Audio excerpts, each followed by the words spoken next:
Här har vi dem. Och just lämnat från swingen. Den här går ut till alla er som gått helt till Bojack och rullar vad som händer sen. Här kommer den. Jackan hade ju problem då, inte nämnde något om hyresrätten, den steg i pris och skatten, den blev enorm. Han hade nog försökt med mästaren, men när kronofogden kom fick han aldrig sätta pianot och skrivmaskinen, så det blev ingen mer så. Hans fru hade redan för länge sedan fått nog.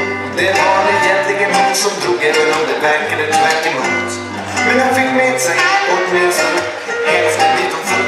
För efter rättegången stod det klart att de saknade äktenskapsförord. Så utan hustru eller någonstans att bo, för räkningen blev ganska stor efter advokaternas prestation.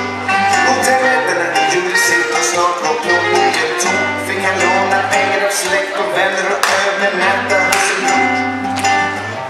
Medan exfru skaffade sig en ny karl. Han var pingispastor i församlingen där de sjöng i kören som barn.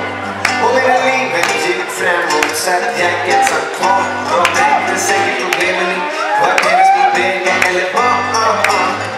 Stick iväg var det sista som sades när bartendern stängde för kvällen för att aldrig mer komma tillbaks. Och vad som händer efter detta får vi nog inga svar, men snälla stanna kvar. I alla fall ett par till.